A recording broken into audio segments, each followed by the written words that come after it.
We're going to start a section on conics. A conic section, or more easily referred to as conic, is a cross section of a cone. In other words, we're going to take planes, which are 2D, and intersect it with one of these right double-napped cones.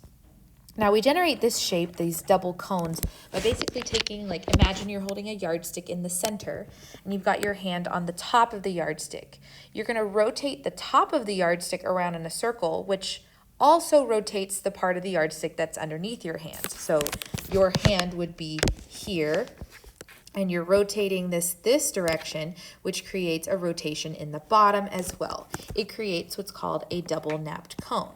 Now this double napped cone is the basics of all conic sections and a little bit of some geometry. Now we can create the basic geometric elements within this conic section. For example, a coordinate point right there in the center where the two lines meet, that is just a plain coordinate point. And the other basic geometric element, a line, can be found if we were to create a plane that exactly touched along the side, that would create a line. Now those are some basic geometric elements. We can also create the 3/4 three basic conic sections. The first basic conic section is the parabola. Now you're like, Ms. Quigley, that's a function made by quadratics. You're right, but the shape also comes from conics. If we were to take a 2D plane, so here's a 2D plane, and what we're going to do is we're going to take this 2D plane and we're going to let it intersect the cones exactly like this. Okay, now if we let it intersect the cones exactly like that, what shape is going to occur when we do that in this cone itself would actually be something that looks like this. Oh, snap, that's a parabola. So we have created the parabola shape not from a quadratic, but from a plane intersecting this cone. We can do the same thing to create an ellipse or a circle, and I'll show you both because they're related to each other. So let's say I take another 2D plane, and I'm going to make this 2D plane intersect with the circle in a bit of a different way than normal. I'm going to pretend like it's going to be flat, but instead of letting it be flat, I'm going to have it tilt just slightly, but cross the... This is hard to do. I keep missing. Hold on. There, like this. If I let that 2D plane cross the cone like this, where it goes through both sides, not hanging off of the edge, when it connects with that cone, it's going to create this shape. You'd say that's an oval. Yes, it's called an ellipse. It's called an ellipse. Now, it's also got circle next to it, and you're probably like, Ms. Cookley, what in the world? Why would it be an ellipse and a circle? Well, here's why. Okay, so let's say we have another, this is hard to do digitally and slowly. Say we have another 2D plane, and this time we're going to let the 2D plane meet vertically. So it's parallel, I said vertically, horizontally, so it's parallel to the bottom of the cone. Well, if it's parallel to the bottom of the cone, then when it's touching that cone, it's going to create this shape. And if I was a better drawer, that would be a perfect circle because it would be the same distance, like the same radius all the way around that circle instead of being longer on one side like the ellipse. But it's still technically an ellipse. It's just a very specific ellipse called a circle when the major axis and minor axis are the same, which we will talk about later. Now, the last conic section that we're going to talk about is one you've probably never heard of before, and that's okay, but it's when you take a plane basically vertical and have it intersect both the top and the bottom of the cone. This is going to be called a hyperbola. Now, a hyperbola, when it crosses, is going to create what looks like a top parabola and a bottom parabola. These are not parabolas, they are hyperbolas. Hyperbola, okay? It's because it's crossing both parts of the double napped cone that you're going to have basically two parts of it, one of them going up, one of them going down, or one of them going side and one of them going to the other side. That's a hyperbola. It is different than a parabola, which only has one curve. Hyperbolas have two. But all of these shapes are created from a cone and taking a 2D plane and cutting it in different ways. If you're like me and your art skills, drawing on all of these cones is less than spectacular, I would like for you honestly to go look at this QR code at the bottom of the page. It's a really nice YouTube video animation of how these three conic sections are generated. It's got a computer generation animation of it, so it's much better than what I just drew on these notes. So honestly, take a second and go to this YouTube link. You can scan it on your phone or on your Chromebook and go watch this video. It's super short about all of these different conic sections. Our main goal of today is to get used to the vocabulary associated with these three different conic sections: parabolas, ellipses, and hyperbolas. So some of this vocabulary is going to look familiar and some of it is new. The first vocabulary word of the day is a directrix. A directrix, which you would have learned about in Algebra 2, is a line that is outside the parabola and is equidistant from the curve itself, from the parabola, and the focus. Now, the focus is a point inside the parabola. It is equidistant from the curve and the directrix. So these are related to each other, the distance between the directrix and the focus. But what's easy to remember is that the directrix is outside and the focus is inside. The focal length, which is going to be the letter P, is the directed distance from the vertex to the focus of the parabola. And the focal width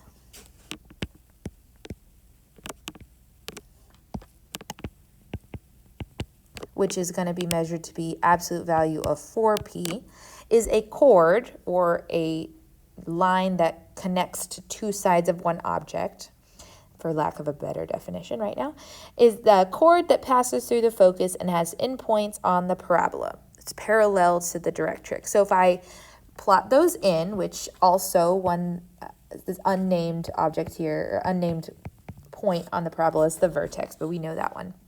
That means this red dot right here is the focus, okay? The blue line outside of the parabola itself is the directrix. The focal length is going to be this distance here from the vertex or the curve to the focus. That's the focal length, or P. That focal length is also the distance between the vertex and the directrix, which is pretty cool. And your focal width is going to be from the focus to the chord, or to the line itself, to the curve. So it creates a chord across. It's called your focal width, from the focus to the parabola. I'll write that in.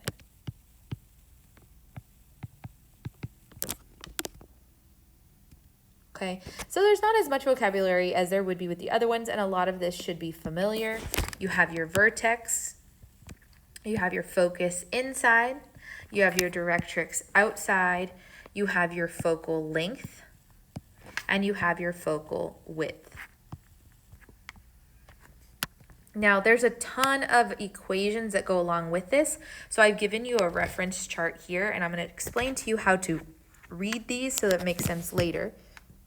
On the left side is going to be your equations for parabolas or the different conic sections when it's centered at the vertex. So if the h and k of the vertex is 0, 0. If that's the case and it opens up or down, you have a regular equation, y equals 1 over 4p x squared. But if it opens left and right, side to side, that's going to change to be x equals. So when it opens side to side, you're going to have x equals 1 over 4p y squared. Feels weird to have a y squared, but that's how you get a vertex or parabola to open to the right or to the left. Now, obviously, you can read the rest of this to find the equations for the directrix, the focal axis, the focus, the focal length itself, and the focal width. Now, your focal axis, you're like, we didn't even define that. Honestly, we used to call this the axis of symmetry.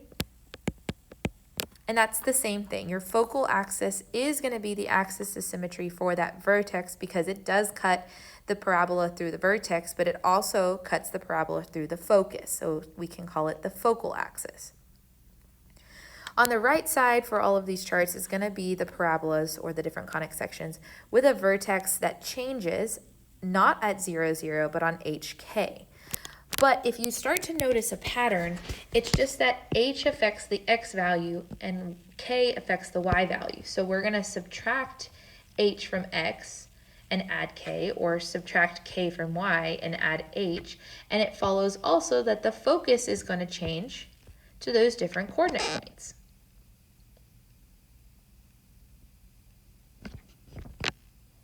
Okay, so refer back to these charts as you're doing your problems today, because you're going to need the equations given here to answer a lot of the questions.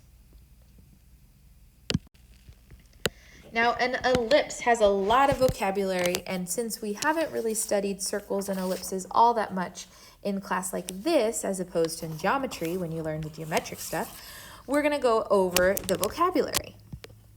So, in an ellipse, the center of the ellipse is the point midway between foci on the focal axis. If you're like, what is that word you just said? That's a great question. The foci are the fixed points equidistant from the center located on the focal axis. Foci is just the plural of focus. So it has two foci, two focuses, so we call it a foci. So we go ahead and label those just so we know what we're looking at here. In the center of the ellipse is literally your center. For this one, its center would be at 0, 0. It's centered on the origin. That center can change as we move the ellipse around your graph. Since it has two foci, those foci happen on both sides along your center line, along your focal axis.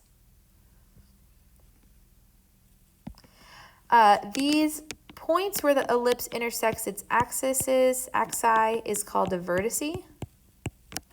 There are many vertices here. You have your major and your minor vertices, because here's some major vertice.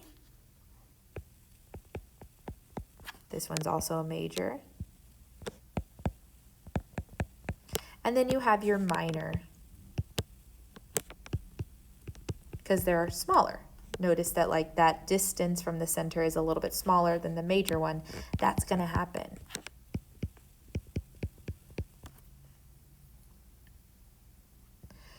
So the next vocabulary word here is going to be our major axis. Now this makes sense why we called them our major vertices, because your major axis is going to go here across the center and the foci. We called it the focal axis, but it's called the major axis. Its measure is 2a, which means that it's double the distance from the center to the vertice, which again makes sense since they go both ways.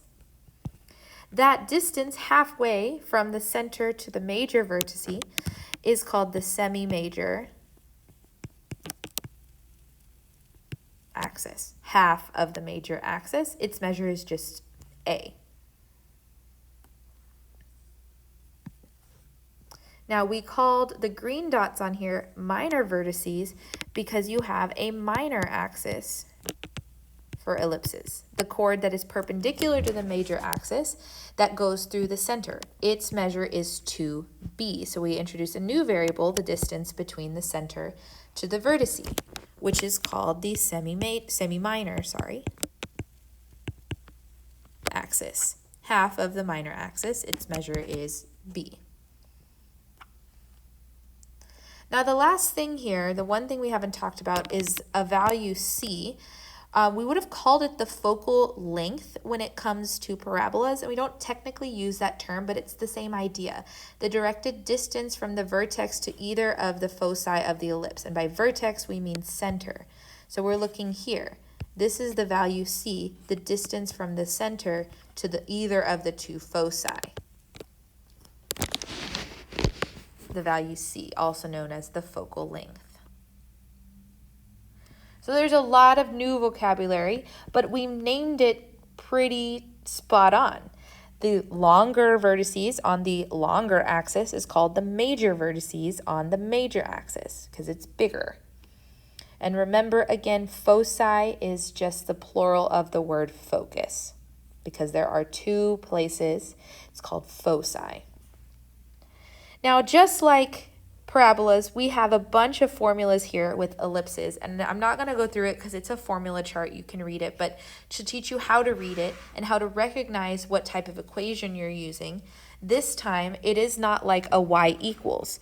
This time the equations that create ellipses have x and y on the same side. It's going to be x squared over something plus y squared over something, specifically plus, not minus. And they should always be equal to 1. If it's not equal to 1, you're going to have to do something to make it equal to 1.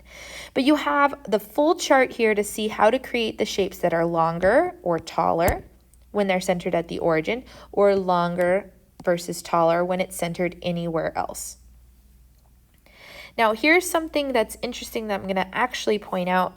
You have a Pythagorean relationship between the two values A and B, which are our semi-major length, the distance across, semi-minor length, the distance up and down.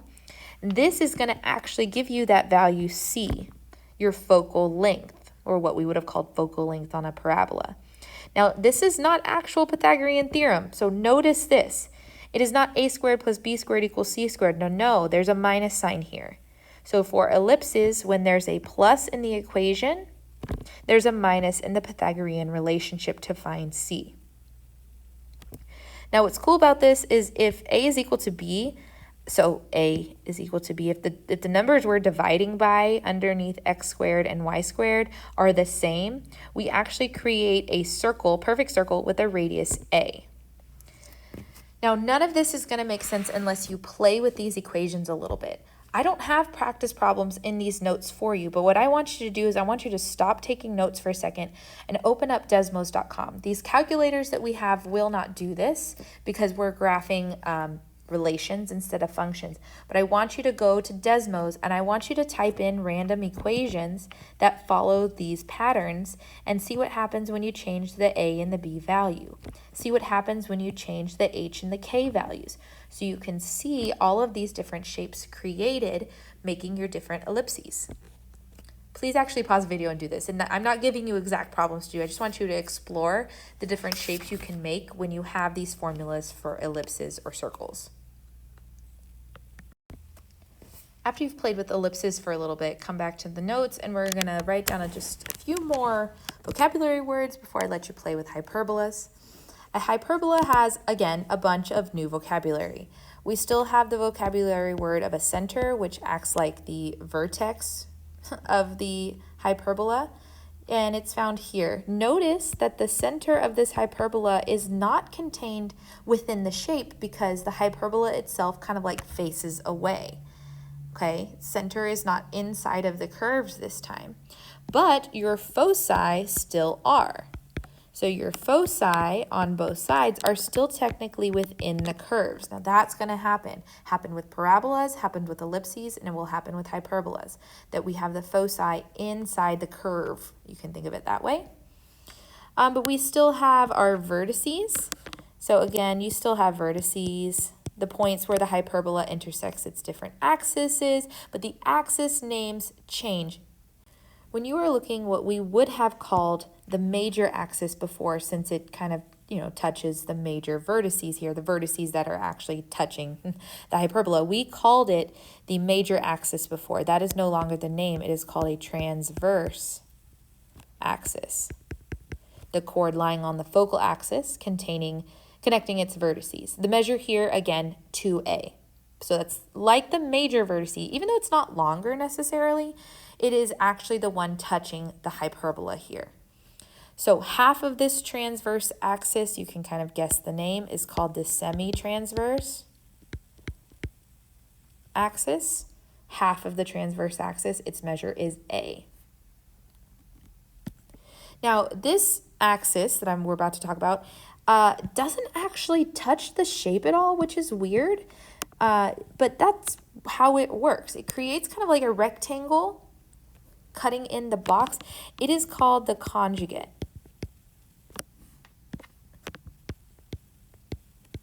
axis. It's the line segment that is perpendicular to the focal axis, or the line containing the foci.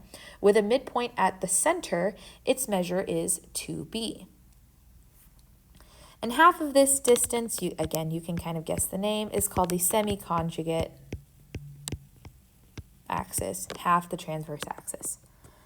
This time the directed distance from the vertex to either the foci, it's still c, but notice this time it's going to go past those vertices, and that's okay. And I'm going to reuse the color red, so sorry here. We have asymptotes. Bring those back. But these are slant asymptotes. They're going to be the lines that cross through the center that the hyperbola will get close to but never touch in its end behavior. Here's what I want you to notice about the asymptotes.